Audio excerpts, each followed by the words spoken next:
kita kaji sehingga waktu yang tersedia yang dianugerahkan oleh Allah Subhanahu wa taala untuk kita saat ini bisa kita manfaatkan dengan baik sesuai dengan petunjuk Rasulullah sallallahu alaihi wasallam. Teman-teman, Jumat Sayyidul Ayyam bukan hari biasa, tapi hari yang diistimewakan, hari yang memberikan pesan-pesan yang mencerahkan, hari yang membangkitkan keimanan, menguatkan persaudaraan, sekaligus juga membangun penguatan ketakwaan dan zikir kepada Allah Subhanahu wa taala. Bila dulu di era jahiliyah mereka menyebut hari ini dengan Yaumul Arubah, hari untuk kebanggaan, hari untuk berpesta, hari untuk melepaskan penat setelah sepekan mereka bekerja. Dari hari pertama Yaumul Ahad, hari kedua Yaumul Itsnain diserap ke dalam bahasa Indonesia jadi hari Senin, hari ketiga Yaumul Thulatha diserap ke dalam bahasa Indonesia menjadi hari Selasa, hari keempatnya Yaumul Arbi'ah dari kata arba'ah diserap ke dalam bahasa Indonesia menjadi hari Rabu, hari kelimanya Yaumul Khamis dari kata khamsah diserap ke dalam bahasa Indonesia menjadi hari Kamis, dan hari keenamnya mereka beri nama Yaumul Arubah, hari untuk berpesta, hari berbangga sebagai orang Arab, hari untuk menunjukkan hasil dari pekerjaan yang telah dilakukan.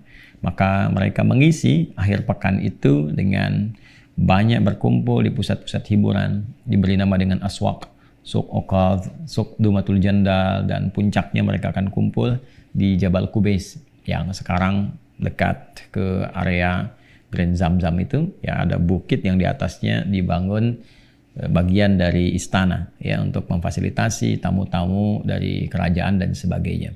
Itu berkumpul mereka di sana, kemudian menghabiskan waktu dengan berfoya-foya di masa-masa lalu tentunya, kemudian ya menunjukkan keberhasilan hasil kinerja, diperlombakan siapa yang paling hebat, yang paling banyak hartanya itu yang kemudian yang terpandang, yang paling fakir ya itu tetap akan menjadi strata yang paling rendah. Siapa penyair yang paling hebat itu akan dituliskan nanti syairnya, ditempelkan di dinding Ka'bah dalam tulisan tinta emas yang kelak di era Islam diganti dengan kain kiswah itu. Itulah kehidupan di masa lalu. Sampai Allah berkenan bagi insan beriman diberikan tentang visi kehidupan yang lebih baik. Diberikan petunjuk bagaimana mengelola aktivitas, membuat program yang terukur, dan tentunya membedakan antara yang sudah beriman dengan yang belum beriman. Bagaimana karakter hidupnya, bagaimana visi hidupnya, dan bagaimana misi itu ditata dalam bentuk program yang terukur, terarah, mencerahkan, dan berkemajuan. Maka turunlah kemudian surah ke-62, surah Al-Jumu'ah itu, yang sekaligus merubah namanya dari Arubah menjadi Jumu'ah untuk insan beriman.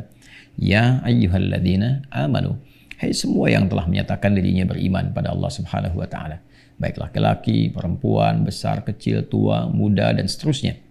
Ya, idza nudiya lis-salati min yaumil jumu'ati.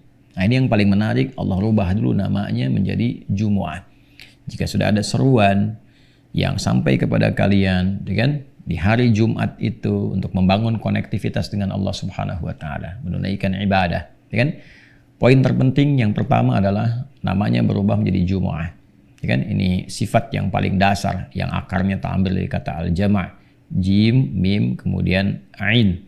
Dari situ ada jami', tempatnya menghimpunnya. Orangnya mujtama' al-islami. Kemudian sifatnya disebut dengan Jumu'ah. Bukan sekedar berkumpul. Ya, Jumat itu punya sifat berkumpul, mengenali siapa yang berkumpul, kemudian saling mengisi, saling memberikan, kemudian perhatian, ya, saling membantu dan sebagainya, itulah Jumu'ah.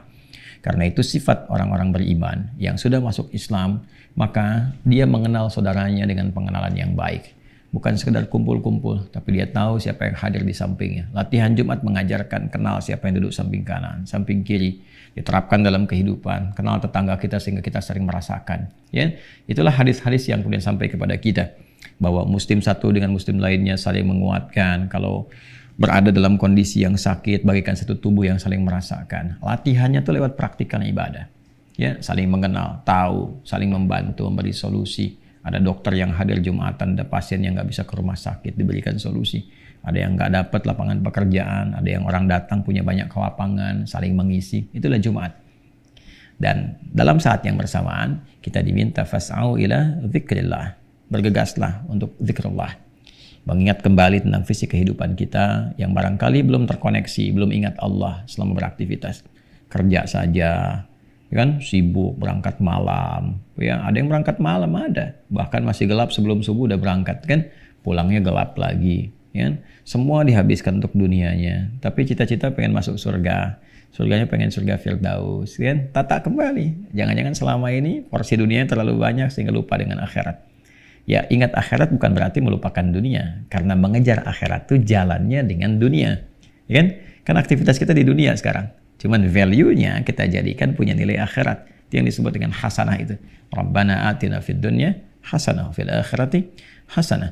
Saat yang bersamaan silahkan bekerja. Tapi juga jangan lupakan sholat. Jangan lupakan interaksi dengan Al-Quran.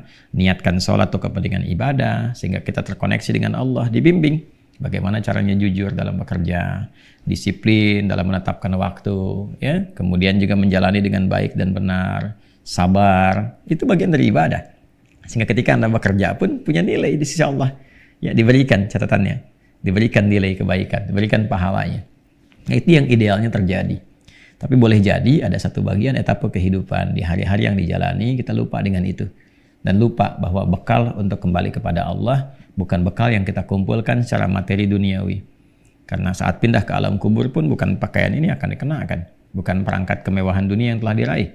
Tapi bekal yang berbeda. Yang value aktivitas dunia itu yang kita bawa ke alam kubur, yang dikenal dengan amal saleh. Ya, saleh itu value-nya, amal itu perbuatannya. Di saat yang bersamaan Anda berangkat kerja tapi Anda niatkan ibadah, punya value akhirat. Ya, Anda kemudian bekerja dan diniatkan hasilnya berbakti kepada kedua orang tua, memberikan harta yang halal untuk keluarga supaya mereka bisa beraktivitas dengan baik, kenal dengan Allah, jadi energi, jadi ibadah di situ. Anda bangun jalan diniatkan sebagai ibadah, orang lewat pakai untuk ke masjid, untuk berbuat baik, Anda punya nilai pahalanya. Itulah value-nya, itu yang dibawa pulang. Karena itu, setiap Jumat tadi ingatkan, fas'au ila dzikrillah, ingat lagi, tujuan hidup ini mau kemana? Apa yang telah dilakukan selama ini, sampai tiba Ramadan, di Jumat yang pertama. Renungkan kembali, kenapa kita hadir di dunia ini, mau kemana arahnya? Apa yang harus kita lakukan? Maka, di antara hal yang menjadikan hasil dari renungan kita itu mengembalikan kepada Allah Subhanahu wa Ta'ala untuk diberikan pencerahan kembali, dibimbing supaya bisa menata lagi jalan hidup yang benar, diberikan pencerahan-pencerahan Rabbani yang bisa menjadikan hati menjadi teduh kembali, kemudian pikiran kita bisa meramu kembali aktivitas dan merencanakan dengan baik yang bisa dieksekusi oleh fisikal kita. Di titik ini maka Islam mengajarkan kita untuk mulai terkoneksi dengan Allah Subhanahu wa Ta'ala melalui tuntunan doa. Doa bagian dari ibadah yang menyambungkan kita kepada Allah Subhanahu wa Ta'ala untuk memohon petunjuk-petunjuk, pencerahan-pencerahan, ketenangan-ketenangan yang kembali merefresh keadaan diri kita untuk mulai memprogramkan amal-amal kebaikan yang menghadirkan kesuksesan dunia sekaligus membawa value kebahagiaan akhirat. Dunianya sukses, akhiratnya bahagia. Dan menariknya, di Jumat itu ada satu bagian waktu dalam riwayat yang sangat sahih sampai kepada kita dari keterangan Nabi Sallallahu Alaihi Wasallam bahwa Allah Subhanahu Wa Taala membentangkan kejapan waktu khusus di hari Jumat yang bila sekiranya seorang hamba bermohon di hari itu, meminta kepada Allah dengan cara yang benar, di waktu yang tepat, permintaan sesuai kebutuhan dunia akhiratnya, maka Allah akan langsung berkenan mengabulkan apa yang ia minta. Dan menariknya, bersamaan dengan itu, bukan hanya sekedar utama di hari Jumat, tapi yang kedua, ada hadis yang spesifik menunjukkan keutamaan orang puasa yang berdoa.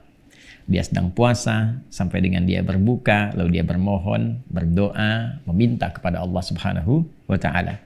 Seperti tersebut dalam hadis riwayat At-Tirmidzi misalnya, di nomor hadis 3598. Pun juga ditemukan di Ibnu Majah sampai dengan di Musnad Ahmad.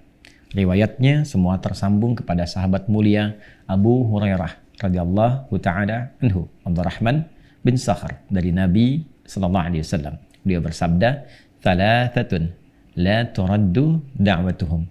Ada 3 golongan yang doanya itu langsung dikabulkan oleh Allah Subhanahu wa Ta'ala. Tentunya sepanjang doa-doa itu adalah untuk kebaikan dunia dan akhirat hamba sesuai dengan maslahatnya. 3 golongan ini, yang pertama disebutkan adalah as-saimu hatta yuftira. Orang yang sedang puasa sampai dia berbuka. 3 golongan. Tempat pertamanya orang puasa sampai dia kemudian berbuka. As-saimu hatta yuftira. Yang kedua kemudian al-imamul adil, pemimpin yang punya dasar-dasar keadilan, kebijakan-kebijakan yang membawa maslahat, dan tentunya mendapatkan petunjuk dari Allah Subhanahu wa Ta'ala. Dan yang ketiga, da'watul mazlum, doa orang yang tengah terzalimi dari apa yang sesungguhnya tidak dia perbuat, dari apa yang sesungguhnya tidak dia lakukan, tapi dia menerima perbuatan-perbuatan yang tidak menyenangkan, lantas dia berdoa.